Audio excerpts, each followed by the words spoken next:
nge-explore nih, udah ada nih satu orang yang emang sering nge-explore kafe-kafe di Kota Medan. Ada Bang Andi dari Penjelajah Cafe Medan. Halo Bang. Halo. Wih, gimana nih Bang kabarnya Bang? Alhamdulillah baik hari ini, baik banget. Hede, Seger ya. seger. Wih, ini Penjelajah Cafe Medan. Pastinya kita borakan sebaik mungkin ya. Kalau udah kayak dibilang Aldo gitu, males untuk mengeksplorasi kafe-kafe di Medan gitu kan. Nah mungkin inilah ada orangnya nih yang sering ngeblog, sering ngasih tahu nih ada tempat-tempat baru nih kalau kamu cek Instagramnya ya. Nah ini ada Bang Andi. Bang Andi tuh emang suka nongkrong di kafe Bang apa gimana tuh? Iya, jadi kalau kafe kayaknya dari kecil ya. Dari kecil ya? Oh, dari kecil tuh kita keluarganya memang basicnya kuliner. Oh. Misop Kampung Bambu 2 itu kita keluarga kita itu. Wih, Iya. keren. Memang dari kecil Suka kita itu kuliner ya? keluarga punya usaha catering. Jadi mau nggak mau memang harus turun ke dapur potong cabai gitu. Oke. Nah, jadi akhirnya dari sana itu ya jadi apa ya, kebiasaan paham untuk makan. Oke. Nah, dilanjut dengan banyak pekerjaan yang bersinggungan dengan hal-hal kuliner. Oke. Seperti itu.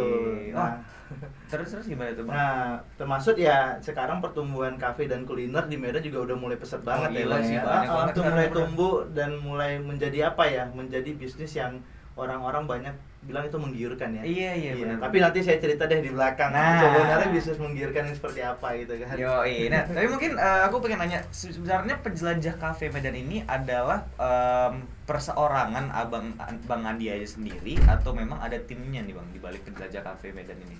Nah, ini yang banyak belum tahu ya orang-orang ya. Jadi sebenarnya uniknya si Penjelajah Cafe daripada influencer atau blogger-blogger yang ada di Medan itu cuma satu. Apa tuh? Uniknya adalah dia jalan sendiri. Wih, Jadi dia belanja sendiri, makan sendiri, ngopi sendiri, video sendiri, ngedit sendiri, nayangin sendiri, cakap sendiri, semuanya sendiri. Oh, emang sendiri aja ya? Benar, sendiri. Oh, keren. Cuman memang di beberapa kesempatan kalau saya dapat endorse-endorsean yang memang nilainya tinggi, terus si kafenya sendiri juga minta videonya secara profesional yang kita bilang level bintang 5 lah ya. Nah, itu biasanya saya akan panggil teman-teman mahasiswa. Terus saya panggil tuh teman-teman videografer yang mungkin lagi nggak ada job ya. Iya. Oh, ini itu bisa saya nih panggil. Bang. Ini bisa nih. Aduh ya. Videografer. Di offer aja ya. Iya, offer ya. Oke, berarti memang kalau tergantung kebutuhannya juga. Iya, benar ya gitu dia. Jadi Oke. jadi apa ya, di samping keliling-keliling itu juga si Penjelajah Cafe ini sebenarnya sih lebih kepengen numbuhin manfaat yang lebih besar. Oke. Jadi yang tadi itu juga sama teman-teman yang lagi nggak ada job kan manfaatnya jadi muncul kayak gitu. Si punya kafe juga kita kunjungin, kita belanja. Kita Oke. belanja, kecuali memang kalau mereka panggil untuk endorse itu beda lagi ceritanya. Ya. Pokoknya nggak minta ya pasti. Nggak minta. Wah keren nih. Tapi apa sih trigger yang akhirnya buat Abang emang pengen banget nih untuk eksplor? Soalnya kalau tempat-tempat baru nih, borakan sebenarnya nggak tahu tempat-tempat baru yang ada nih di Kota Medan. Pasti Bang Andi ini udah ngunjungin duluan nih gitu.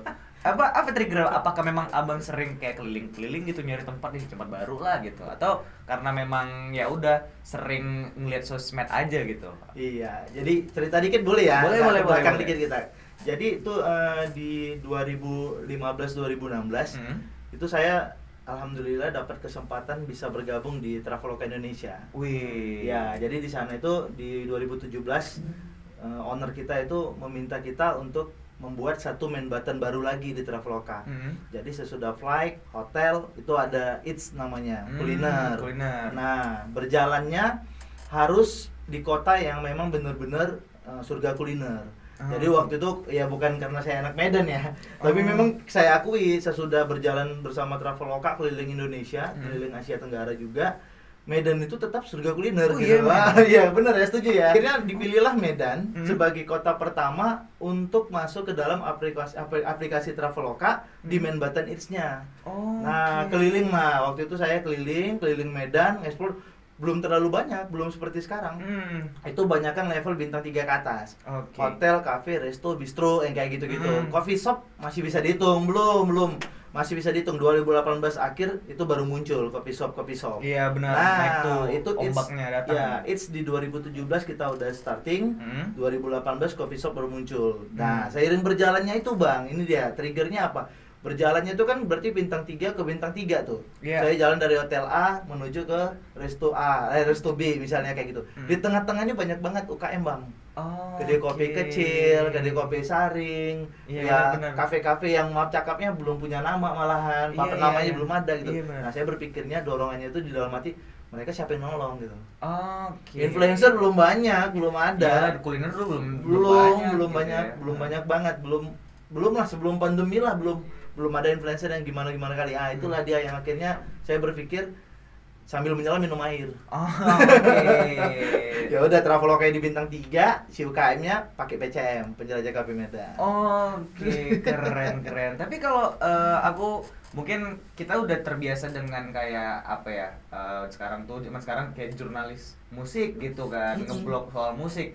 Nah, kalau untuk kuliner sendiri, kalau untuk ngeblog review segala macem, kalau zaman sekarang masih ini nggak sih Bang, masih istilahnya relevan nggak sih sebenarnya? Aduh ini bahasnya agak riskan ya. Nggak, maksudnya kan zaman sekarang kayaknya digital segala macam kan. Karena kemarin baru bahas saya di story-nya saya baru bahas. Jadi memang agak-agak ada segmentasi yang dimasukin oleh segmen-segmen people yang nggak seharusnya gitu. Aduh, agak ragu sih bahasnya, tapi nggak apa-apa ya kita bahas ya. Iya, bahas aja, Karena kalau memang akhirnya si kuliner sendiri menjadi objek yang mana pada masa pandemi itu seharusnya adalah segmen-segmen media sosial itu bermain di seluruh aspek ya. Benar-benar. Dan kuliner menjadi favorit utama. Oke. Iya, selain musik ya. Selain musik. Jadi memang akhirnya mereka orang-orang yang influencer tidak di segmennya kuliner akhirnya terjun. Wih ya, jadi rame banget gitu kan. Sebenarnya kalau mau dibilang sedikit ya, karena saya juga pernah buka coffee shop bareng-bareng teman.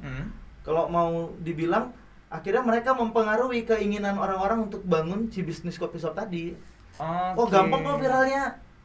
Gampang kok ditengok orang gitu kan. Satu orang aja datang udah rame itu yang ngeliat kayak gitu. Bener. Nah padahal harusnya kan si vlogger kuliner sendiri dia punya segmentasi sendiri kan. Benar. Dia harusnya bicara tentang kuliner, dan si vlogger yang non kuliner juga harusnya bicara tentang non kuliner. Benar. Tapi ya nggak apa-apa sih, sah-sah aja. Sah-sah aja. Tergantung kembali ke kafenya untuk bagaimana dia mensikapin ini agar waktu dipanggil itu tidak salah segmen gitu aja. Iya, benar-benar. Karena memang ada segmentasinya kan gitu. Iya, benar. Dan kayak Bang Andi tuh gitu kan, sebagai orang yang udah ada basic di perkulineran gitu. Mungkin sekarang segmentasi kayak gitu yang orang udah mulai melupakan ya kali ya Bang ya. Kayak udahlah aku influencer mana yang masuk gitu kan. Sebenarnya ada segmentasinya gitu ya. Oh, keren. Tapi kalau Abang emang di kuliner di kafe doang Bang sebelumnya untuk yang namanya ngeblog kayak gini? Ya, mulai aktifnya itu memang ya setelah Traveloka tadi ya. Traveloka itu mulai aktifnya di sana. Tapi kalau dibilang ada basic pers atau enggak sih, sebenarnya kok bisa bahasa-bahasa persnya muncul. Kadang-kadang beritanya kuliner tapi ruang lingkupnya masuk gang kemana itu bahasanya pers banget ada. Mama saya itu termasuk salah satu di Medan wartawati paling senior almarhumah. Jadi udah bisa bikin berita tuh dari SD SMP udah bisa. Udah ada di darahnya ya. Iya, kalau sekarang kan namanya caption ya, copywriting ya. Iya, copywriting. Nah, itu sebenarnya udah dari kecil mama udah tanamin. Jadi makanya terbiasa sih jadinya ya. Nah, itu tuh yang juga harus diperhatikan zaman sekarang kan. Biar infonya soalnya kadang banyak yang ini kan Bang, kalau misalnya kayak blogger kuliner gitu kayak bilangnya enak doang ini segala macam. Nggak ada yang istilahnya nge-engage orang-orang lain tuh. Oh ini menarik nih, ini ada pengetahuannya juga gitu. Kalau menurut gimana tuh Bang? Iya benar banget. Aduh suka banget nih. Nggak salah ya dia penyiar ini ya, penyiar Kiss FM ya, nggak salah Baris. Bener banget Bang Baris. Jadi memang secara media sih itu udah kita pelajari ya. Saya kebetulan informatika komputer juga. Secara media kan itu bahasa copywriting tuh memang harus benar-benar nyampe pesan yang kita tulis itu apa dan kepada siapa gitu kan. Dan sekarang memang itu terjadi pada kuliner.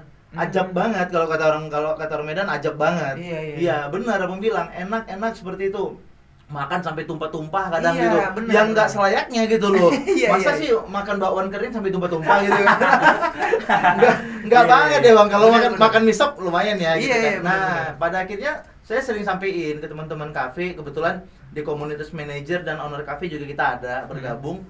Saya sering sampein bahwasanya hal-hal seperti itu jangan dijadiin lazim gitu. Karena akhirnya makanan yang udah mereka create dengan seenak-enaknya, mereka plating dengan sebaik-baiknya, itu pesannya nggak nyampe. Seolah-olahnya aja, yo rame keren ya, wow dia cakep banget, iya, tapi iya, nggak nyampe bang. Misalnya bumbunya harusnya ini bumbu Bali nih gitu, bumbu Bali dengan ingredientsnya A, B, C, Iya, D. benar. Itu nggak nyampe. Yang ada, enak, asam, padahal rasanya nggak asam gitu loh. Iya, Nggak ada bumbu Bali yang asam gitu kan. Benar. Pedes harusnya gitu. Nah, saya bilangnya sih ya kita segmentasi aja lah gitu. Iya, Dunia orang udah punya masing-masing dunia kan. Jadi kalau saya bilang tolonglah teman-teman influencer khususnya food vlogger sampaiinlah sesuai dengan apa yang ada. Tapi harus dibarengin dengan ilmu yang memang mumpuni. Benar. Kalau enggak nanti ini Medan sayang bang.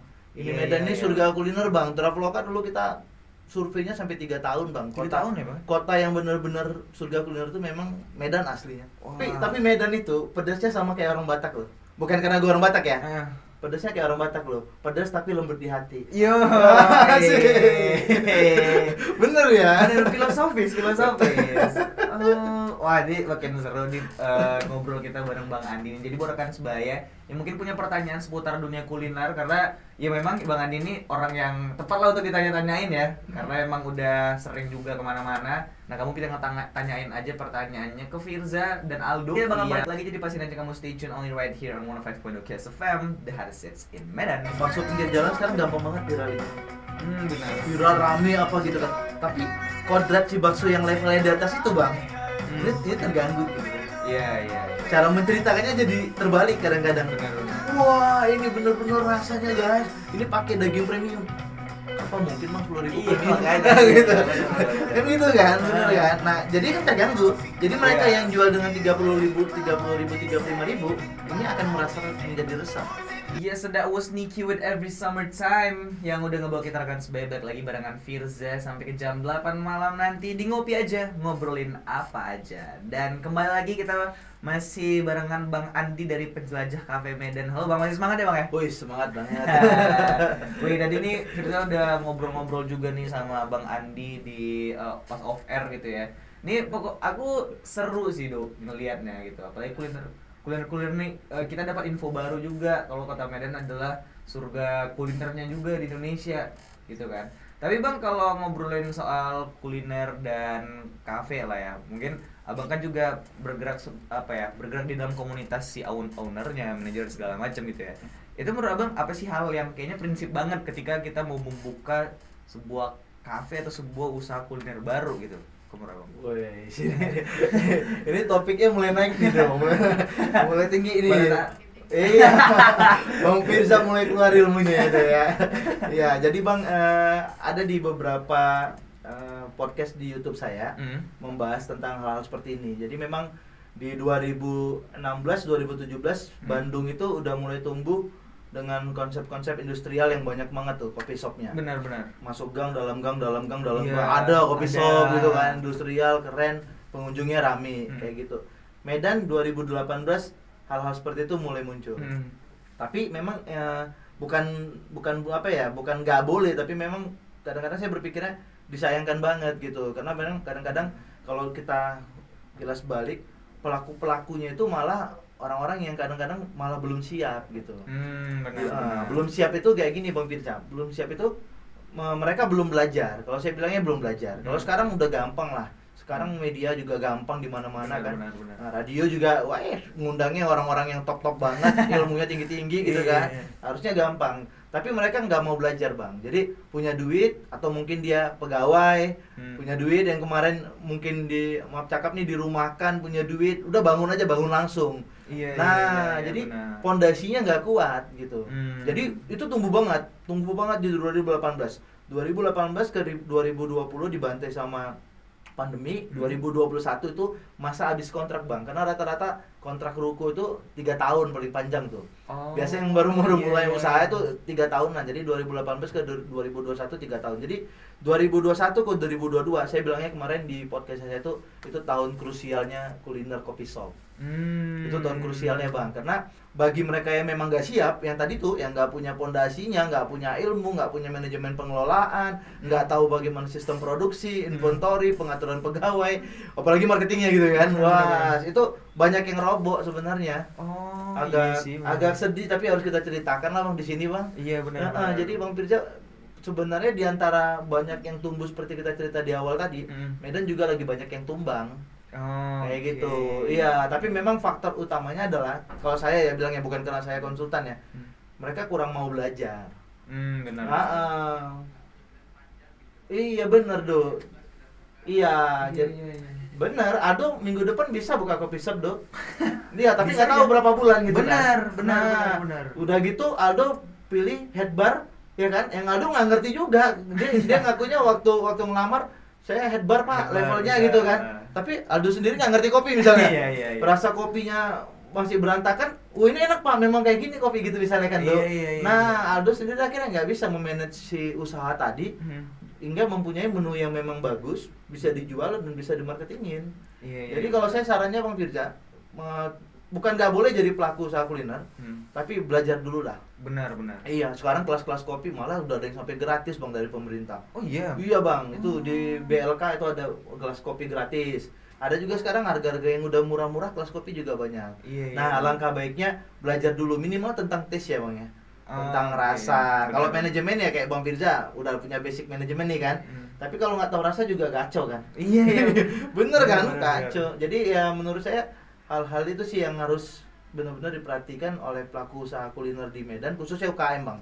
Kalau dia yang udah besar, duitnya banyak, ya dia bisa bayar tim. Iya, benar. Iya, tapi kalau UKM apalagi masih kepengen terjun langsung, ilmunya dibanyakin dulu deh. Memang kayak dibilang juga di tahun 2021 itu ya kita bisa lihat lah siapa yang melewati pandemi pasti sampai sekarang dia masih bertahan gitu ya. Dan pas pandemi banyak banget yang tumbang ya. Banyak tempat yang bertutupan segala macam. Lagi kalau untuk membuka bisnis kuliner lah kita bisa bilang itu kita nggak cuman harus tahu gimana cara memasarkan produknya supaya bisa menarik, tapi juga rasanya bang ya. Benar. Jadi sistem, cara, dan after produksi itu hal yang memang harus diperhatikan benar bang. Jadi nggak bisa juga kita panggil ahli, kita tes menu, udah siap di create menu, kita nggak tes food, nggak bisa, harus dites lagi kan. Tes food. Nah, sesudah itu juga apa nih marketing yang cocok untuk produk ini. Sesudah di marketingin juga belum tentu itu produk walaupun udah kita bilang enak akan laku. Kita lihat lagi nih, survei pasar lagi nih, kebutuhan pasar, orang-orang yang datang ke tempat kita tuh sebenarnya kemauannya yang seperti apa. Nah, di Medan tuh banyak yang tidak memperhatikan yang si aftermarket tadi bang. Jadi kalau abang udah punya produk ini, misalnya satu produk kayak gitu kan, udah enak, tapi nggak laku terjual. Kan banyak tuh sering owner bertanya kan, lo gimana sih Wetter, sudah produknya enak banget nih lo ini, sama dengan merek ini lo gitu kan, tapi kok nggak bisa jual. Yang salah kadang-kadang bukan Wettersnya bang, dia bikin dia bikin produk yang genrenya genre milenial. Yang datang nggak dia sadari adalah teman-teman kantor dia yang udah usia 50 ke atas. Nggak nyambung bang, disuruh minum kopi susu gula aren bang. Bener. Jadi itu afternya. Jadi after produksi juga kita harus pikirin. Nah itu strategi benar. Aduh kayak curhat juga ini. Karena di Medan berarti memang masih orang banyak yang kurang aware kali ya sama hal seperti itu. Bang Firza. Iya sih, makanya mungkin bisa dibilang ya banyak juga tempat-tempat yang bertutupan waktu pandemi kemarin kan. Karena memang kayak mikirnya ya udahlah, kita nyari duit aja gitu. Nah, bener. Betul, itu juga. Dan pastinya kan kalau ada ilmunya pasti bisa bertahan kan bang ya? Ya harusnya begitu. Harusnya kalau ilmunya banyak, saya istilahnya itu pandemi itu ibarat kita kapal besar bang. Tim kita tuh kapal besar. Jadi memang di dalam tim mungkin orang manajemen udah paham lah ini ya. Itu internal itu adalah hal yang paling utama. Internal. Kalau internal kita udah oke, jadi berarti kalau kita bicaranya kuliner ya, internal itu berarti di dalam ada people, ada produksi, ada marketing dan lain-lain ya. Banyak banget. Kalau itu udah oke, sebenarnya ketika kapal ini dihantam ombak sebesar apapun, si internalnya akan berjuang untuk mempertahankan si kapalnya. Iya, bener ya. Bener. Di pandemi kemarin yang nggak disadari itu malah melakukan hal yang terbalik. Terbaliknya apa? Banyak yang dirumahkan.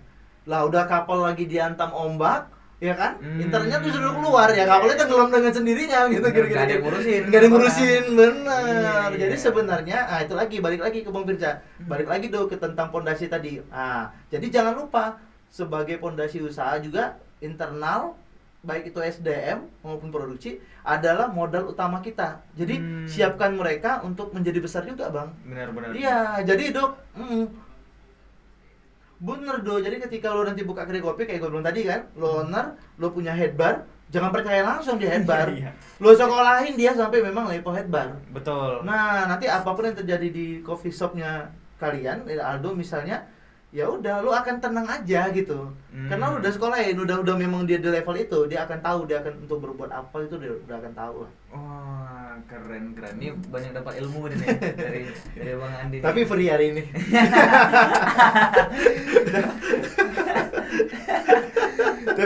tapi nih Bang, ngobrolin soal kafe-kafe di Kota Medan. Mungkin di tahun 2023 ini ya bisa dibilang menjadi tahun yang dengan banyak harapan lah gitu ya dari tahun-tahun sebelumnya gitu. Mungkin kalau untuk tren sendiri apakah akan ada muncul tren baru kah Bang menurut Abang di tahun 2023 ini kira-kira di Kota Medan lah at least. Kota Medan ya. Untuk beberapa sih sebenarnya di 2022 itu udah mulai muncul. Jadi kalau kita bilang coffee shop ternama internasional yang hurufnya S pertama, ya itu dulu coffee shop ya. Bawa kopi, genrenya kopi shop akhirnya memunculkan hal-hal yang berwarna di barnya gitu. Iya. Mulai banyak yang berwarna ya. Benar, jadi udah bukan kopi lagi mutlak kayak gitu kan. Nah, itu udah mulai bergerak di 2022. Saya rasa 2023 untuk coffee shop sendiri hal itu udah mulai makin gencar. Dan di kopi sendiri juga udah nggak mutlak main espresso doang. Jadi cocktail itu udah mulai muncul. Nah, itu akan muncul terus itu. Dan untuk kulineran secara umum, kalau saya sih bilangnya 2023 itu adalah tahunnya everlasting menu. Ya, percaya deh. Everlasting menu itu adalah menu-menu yang memang orang cari, kebutuhan. Nah, siapa yang akan berjaya nanti di 2023? Kayaknya sih sampai 2025 saya percaya sih masih berjaya. Itu adalah menu-menu yang dicari. Contohnya tukang bakso, nasi padang, bener ya Bang? Nasi padang udah, tapi itu tadi di levelnya dinaikin, di upgrade. Iya, benar. 2023 itu akan muncul dan itu akan gencar banget gitu, karena memang isu-isu keuangan internasional juga udah mulai digaungin. Orang akan kembali ke yang harga murah dan mereka biasa makan. Benar. Dan di Bandung udah terjadi Bang, di coffee shop itu di Bandung penjualan tertingginya malah es teh. Es teh Bang? Udah mulai masuk kan di Medan? Coba, franchise yang paling banyak di Medan sekarang apa? Iya, teh-tehan es teh, mik itu yang nyari ruko kemana-mana. Iya. Nah, udah mulai main ke sana Bang. Jadi teh, susu, itu kan everlasting menu. Ya kan, setiap hari kan Bang sebelum pergi ke sekolah atau ke kampus kita pasti nyarinya es atau susu dong, teh atau susu dong. Benar. Jarang banget kita disuruh anak sekolah minum kopi gitu. Iya. Mungkin kan. Itu akan mulai. Tapi ya bukan pesimis terhadap bisnis kopi di Indonesia atau Medan khususnya. Enggak pesimis juga, tapi ya dari hal itu, dari survei itu, saya berharapnya sih orang-orang kopi itu malah harus lebih kreatif. Iya, menu-menu. Benar. Jadi baru juga, yang paling penting itu adalah itu. Tapi ini salah satu ombak yang juga kayaknya datang nih di Indonesia lah bahkan gitu kan. Itu kan kita tahu mungkin kayak perkorea-koreaan gitu. Yang mungkin ya sebenarnya pun kita pun sendiri sebagai si calon konsumernya itu nggak tahu juga Korea itu kayak mana gitu kan. Tapi karena memang nge-packagingnya aja mereka kayak Korea itu sepertinya bisa menghasilkan banyak pundi-pundi gitu. Tapi menurut Abang, apakah di 2023 juga bakal ada tren yang seperti itulah gitu?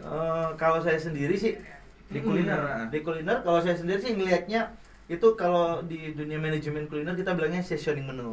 Itu menu yang musiman. Itu bisa jadi menu yang bertahan, bisa juga enggak. Karena memang benar, karena dia kan itu mainnya levelnya kan internasional ya. Benar. Internasional. Jadi mereka bawa dari sebuah negara internasional dan mereka membentuk brand awareness-nya itu nggak menunya doang gitu. Ya buktinya kayak Korea, kenapa bisa masuk menu Korea ke Indonesia, ke Asia Tenggara, sampai ke Amerika, ke Eropa gitu kan? Karena band Koreanya kan lagi hype. Iya, benar. Nah, kayak gitu, sama kayak coklat dulu kan, coklat Eropa gitu kan. Coklat mana, karena ada band Eropa yang lagi hype kayak gitu. Jadi kalau saya bilang sih hal-hal seperti itu bisa bertahan bisa enggak bang, tapi ya kembali lagi sih sebenarnya, kembali lagi kepada si pemilik usaha. Dia bisa create itu ketika bandnya sudah tidak hype lagi, apakah bisa si menu ini di create untuk tetap ada di telinga orang lain, kayak gitu sih. Oke. Oh keren, berarti seasoning menu namanya ya, dia musiman aja ya bang? Bener. Oh kayak gitu. Iya karena waktu abang SD sama SMP kan nggak ada Korea ya. Betul, makanya. Nasi padang ada nggak tuh? Nasi padang ada, selalu ada gitu. Everlasting. Soalnya zaman sekarang juga banyak tuh yang kayak menjual-jual hal-hal sederhana tapi emang kayak out of the box itu pikirannya kan. Kayak di Jakarta rumah makan nasi padang udah ada yang bayar-bayar, yang tempatnya itu udah benar-benar bukan kayak kita seperti kita tahu gitu kan. Iya benar. Mau makan nasi padang biasanya ya. Oke, berarti emang itu sih kayaknya yang harus bisa jadi pelajaran juga lah buat kita ya di tahun 2023 ini, bisa membuat hal-hal yang istilahnya orang yang emang butuh ya bang ya. Benar. Wah keren. Nah 3 tempat. Tiga harus 3 ya. 1.200 soalnya kunjung itu. 1.200 gila. Oke deh, biar adil ya. Biar teman-teman semua pada seneng juga ya. Biar adil, saya bagi berdasarkan wilayah deh. Kalau dari sini ke Marelan, Belawan dan sekitarnya, di sana itu kita punya Sengkayu bang. Salah satunya hari ini ada di Sumbang Kopi juga sama kita ada Sengkayu.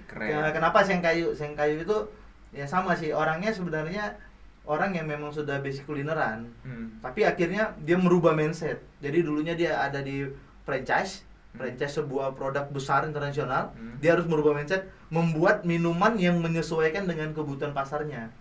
Nah itu ada Sengkayu kalau main-main di Marelan. Kalau main-main di Binjai itu lagi ada yang baru tuh, Soeta namanya. Oh Soeta. Nah, Soeta tempatnya keren banget ya. Iya, tapi saya mungkin memang masih koreksi lagi di sana. Marketingnya udah oke banget, tempatnya keren banget. Cuma nanti servisnya mungkin kalau ini denger ya, mudah-mudahan denger nih. Kalau saya tanya, iya itu manajemen people khusus untuk service excellence-nya agak dibenahin dikit deh, pasti jadi keren banget itu. Oh iya. Iya, Soeta di sana ada ya. Keren tuh. Iya. Ini yang hebat ya do ya, biar lu bisa bawa cewek tuh jadi gimana gitu. Iya benar. Terus saya agak lompat dikit do, keluar dari Medan dikit deh ya. Ini keluar dari Medan sebelum yang ketiga ya. Ada In Heaven di Siantar. In Heaven di Siantar tuh kenapa saya harus sebutin namanya? Karena punya service excellence yang luar biasa banget. Jadi begitu kita datang ke sana, satu menu itu ingredients-nya akan disebutin full, dari mulai tanahnya di mana, buatnya seperti apa, disajinya gimana. Maksudnya? Maksudnya wilayah tempat dia ngambil sininya. Oh enggak, maksudnya gini do, itu kafe namanya kafe itu In Heaven. Jadi kafe ini kalau kita datang, waitersnya itu begitu Aldo nyebutin misalnya saya mau minum sanger. Kalau di Medan kan sanger orang, sanger bang ini kopi sama susu gitu doang. Iya. Kalau dia enggak, dia akan ceritain kopinya. Oh iya. Oh ini sanger kita menggunakan kopi ini dari dataran sekian dengan dingin sekian dengan itu In Heaven Center. Nah, itu luar biasa ya, keren banget ya. Nah, kalau untuk yang ketiga untuk Johor ya, agak nyebrang sedikit ke Johor. Nah di Johor saya punya Ola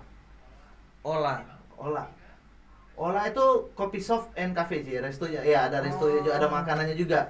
Dan itu Bandung banget, Bandungnya sih banget, dan service juga bagus banget, rasanya juga luar biasa, terbuat dari batu bata semuanya. Oke. Cakep, ayo mulai di stalking.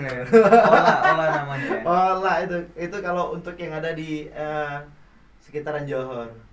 Kalau untuk di tengah kota, kalau misalnya dari sisi rasa sih banyak sih masih ya sebenarnya. Ada Moskot juga ya. Ada Moskot juga di tengah, yang paling tengah lah ya kita bilang ya. Dan yang terakhir kemarin saya kunjungin, wah itu maaf nih saya sebutin deh, ownernya marah deh. Tamu itu kopi susunya best banget. Wah, Tamu ini sebenarnya. Iya. Kartini. Tamu do belakang. Besarnya di bawah ini pas nih. Kartini. Iya. Kopi susu the best tuh. Tempat nongkrong aku dulu. Sebelum ngekis terus itu. Tamu ya, Bang ya? Iya, kopi susunya. Ini cerita rasa ya. Yang tadi itu kan cerita karakter, cerita manajemennya. Nah, cerita rasa itu ada tamu. Wah, keren. Cakep tuh itu. Iya, ada Moskot, Tamu. Dekat semua sama kantor kita dong. Iya benar. Kopi 2 biji, nah semua ada gitu ya. Tapi mungkin kalau harapan abang lah untuk perkulineran di Kota Medan, mungkin apalagi sih yang harus digenjot gitu. Iya. Kira-kira. Jadi balik lagi ke topik kita yang tadi ya Bang ya. Jadi memang orang-orang kuliner ini kan lagi semangat nih ya. Benar. Lagi semangat walaupun kemarin pandemi yang tadi yang bertahan sesudah pandemi juga semangatnya waduh ini mau gebu-gebu banget nih. Tapi saya mau bilang nih dan mau sampein semua pelaku usaha kuliner tuh jangan sampai kita terlena gitu. Karena memang beberapa dari yang saya survei kuliner tuh gampang banget viralnya sekarang. Benar. Tapi hati-hati, di balik viral itu akan ada bumerang yang kembali ke kita dalam keadaan tajam. Oke. Hati-hati, rame juga di kuliner itu bahaya. Kenapa? Servisnya harus makin bagus, produknya harus konsisten. Iya. Beban ya Bang, bebannya bener. lagi ya. Iya, jadi makanya saya bilang tetap penjelajah Kopi Medan itu akan sebutin dimanapun saya akan bicara, perbanyaklah belajarnya, agar nilai kreatifnya tumbuh. Benar. Nah itu yang memang orang kuliner harus siapin di Medan. Jadi jangan lebih banyak, maaf cakap ini ngomong-ngomong yang nggak penting lah gitu, nggak usah lebih banyak deh mikirin yang itu-itunya gitu. Kalau viral sekarang gampang, tapi hati-hati di balik viral tadi akan ada bumerang yang balik kan. Jadi siapin ilmu kalian, siapin tim kalian internal. Internal tadi ya SDM tadi agar bisa apa? Agar bisa kontrol konsistensi produknya. Wah, iya itu jangan ditinggali. Dan satu lagi nih dalam memilih media kan tadi viral ya gampang ya. Kadang-kadang viralnya juga hati-hati, jadi bumerang kayak tadi ada bumerang yang balik sebagai servis nggak beres gitu. Ada juga bumerang yang balik karena tidak sesuai dengan influencer yang diinginin. Itu dia. Nah balik lagi ke topik yang tadi kan Bang Firza. Benar. Iya hati-hati gitu loh, hati-hati. Nanti jangan-jangan viral malah itu merusak nama. Iya. Nah mohon maaf nih, influencer joget-joget, diundang makan gitu, dia joget-joget makan di situ. Jadi dia pikir orang-orang yang datang itu semuanya orang kuliner, enggak, padahal mereka kepengen numpang joget doang. Iya benar. Nah, konten. oh ya, aduh pinter. Bener. Karena memang kan kalau kita tahu, kalau ya kita memposisikan diri kita sama sebagai orang yang ngeliat media sosial, kita kan ekspektasinya bakal hancur gitu kalau misalnya ini sebenarnya tempatnya apa sih gitu. Iya gitu. Atau malah ngejual joget gitu ya. Nah, joget. Itu dia. Benar. Itu tuh yang emang Borakan Sebaya mungkin di tahun 2023 ini udah ada ancang-ancang membuat bisnis ya Bang ya. Itu tuh salah satu tips and trick, atau mungkin ada tips and trick lain Bang nih untuk rekan sebaya yang mau, yang istilahnya sebagai abang kan emang sudah knowledge-nya udah tahu nih banyak di kafe di Kota Medan, mungkin bisa kita kasih lah beberapa. Iya. Ya, jadi sama kayak yang saya sampaikan tadi, itu everlasting menu itu nanti di 2023 sampai 2025 sih saya ngomongnya. Saya bukan Tuhan ya. Tapi prediksi tetap 2-3 tahun Bang kalau dunia kuliner. Karena rata-rata tuh pemilik kuliner tuh kan sewa tempat ya. Sewa tempat tuh biasanya dia terminnya tuh 2 sampai dengan 3 tahun. Jadi kita juga kalau di konsultan kita juga akan nyebutinnya 2 sampai dengan 3 tahun. Prediksinya pasti seperti itu. Kalau saya bilangnya itu tadi everlasting menu. Jadi di sini kalau misalnya menu kalian ada 50 pun persempit aja. Persempit aja sesuai dengan mana yang sedang orang cari. Ya, satu kan berarti mengurangi cost dong. Benar. Nah, resesi nggak usah ngobrol berarti kita. Nggak usah takut dengan resesi karena memang cost kita juga semakin sempit kecil, kan. Iya, resiko makin kecil juga berarti kan. Nah, itu lakukan gitu. Itu lakukan. Perkecil aja ruang lingkup menu kalian, bikin orang-orang yang datang menjadi fokus. Caranya gimana? Caranya adalah komunikasi yang paling baik ke pelanggan. Sampaikan kenapa ini cuma sekian menunya, sampaikan ini yang paling best dari semua menu yang udah kita trial, ini adalah menu paling best dan ini dengan rasa yang memang benar-benar spesial ada di sini. Nah itu harus dikeluarin Bang di 2023, itu senjata everlasting menu harus dikeluarin. Kedua, hilangkan sistem dan egoisme kalian untuk menyebut diri kalian idealis dalam sebuah konsep. Bener loh. Jadi maaf cakap nih ya, kalau cuman jual, maaf cakap nih Bang, jual air putih doang, ternyata nggak ada uang masuknya, mana orang yang datang juga udah nggak punya duit, nggak usah mikir banyak-banyak deh, mulai jual roti lah. Iya. Mulai jual yang tadi, mulai jual nasi bungkus deh ke dalam. Nggak bisa jual nasi bungkus, nggak punya chef, nggak bisa produksi, kolaborasi sama tukang nasi bungkus sebelah. Benar. Iya benar, 2023 hal itu akan banyak terjadi dan insya Allah PCM akan ngelakuin kayaknya. Keren. Wah kita tunggu nih. Wah, sesuai nama juga udah Bang, PCM Bang. Apa? Pastry, Coffee, Mie. Wih, pastry, coffee, mie, wah semua deh. Iya benar kan? Iya. Everlasting kan Bang? Benar. Makan pasti dicari semua. Iya, lu anak kos nggak? Iya benar-benar. Mie paling dicari. Mie paling dicari sih. Nggak ada habisnya tuh. Oke, wah keren nih. Ini kita tunggu nanti nih. Ini pasti Burakan Sebaya yang mau tahu info-info, mana tahu pengen tahu nih kapan bukanya gitu ya. Nah, bisa di-follow di mana tuh, Bang? Iya, di Instagram kita ada di penjelajahkafemedan.id. Kemudian ada websitenya juga di Penjelajah Cafe Medan. Di TikTok kita ada Penjelajah Cafe Medan juga. Di YouTube tetap di Penjelajah Cafe Medan. Oke, pastinya banyak konten di sana. Dan juga ini Bang Andi tuh juga kalau lihat bajunya tadi Do ya, itu ada tuh sedekah makan Jumat. Asik. Nah, itu mungkin bisa diceritain sedikit dong. Iya, boleh. Jadi sedekah makan Jumat itu sebenarnya gerakan tidak sengaja, Bang. Akibat dari emosi. Hebat ya. Ada ibadah karena emosi ya. Jadi dulu saya manajer, saya di Medan itu sempat manajeri 8 kafe. Jadi kalau yang level multinasionalnya itu ada Bangi Kopi, ada Kilini, pernah saya manajerin, ada Miem Jamu Raji Mahmud, saya pernah manajer di sana juga, sama beberapa kopi shop. Ada yang saya pernah manajerin di Medan. Bergerak dari sana saya akhirnya bertemu dengan beberapa komunitas manajer dan owner. Bertemu, akhirnya edukasi, kita saling sharing, dan akhirnya saya mulai bisa masuk ke dalam ruang lingkup kulinernya mereka tuh jauh banget sampai ke dapur-dapurnya gitu. Nah, setiap hari Bang, saya ngelihat itu banyak makanan maupun bahan baku yang terbuang. Iya. Contoh Do, kalau di kita manajer itu pantang banget Do, itu maaf cakap cabai terpotong separuh tiba-tiba dibuang. Gara-gara salah potong doang, timun terpotong salah potong dibuang. Itu semua dihitung. Ada nilai cost di dalamnya, ada spoil. Nah, saya hitung akhirnya. Loh, kamu nih satu hari ini membuang sebanyak sekian timun, sekian tomat, sekian sayur. Itu saya hitung. Nah, ya harusnya memang begitu, Itulah makanya kenapa SDM-nya harus disekolahin. Benar. Nah, jadi berdasarkan nilai yang saya hitung tadi, saya ngobrol ke mereka. Kebayang nggak kalau itu dijadiin makanan? Jadi artinya kalau sayur nih, udah tahu nih sayur nih 3 hari udah mulai layu tuh. Ya 2 hari sebelum layu diproduksi kayak kita kasih makan orang. Jadi doa. Benar. Iya, jadi marketing langit bagi kita gitu kan. Nah, awalnya nggak ada yang tertarik Bang. Nggak ada yang tertarik juga. Akhirnya saya jalan sendiri Do. Saya beli 1 bungkus, saya jalan. Tiap Jumat saya bagi. Ya nggak tahu ya, tangan ini gatal kan, tetap aja, bukan ria ya. Tetap aja, karena PCM udah mulai muncul, tetap saya publis. Begitu dipublis, semua pada nanya, dan akhirnya hari ini kita 400 bungkus per setiap hari Jumat berbagi sedekah makan Jumat tuh orang-orang di jalan. Nah, itu bukan karena dia, mungkin istilahnya itu bisa menstimulasi orang pengen juga ikut bagi nih, bagilah ya. Di mana tuh gitu.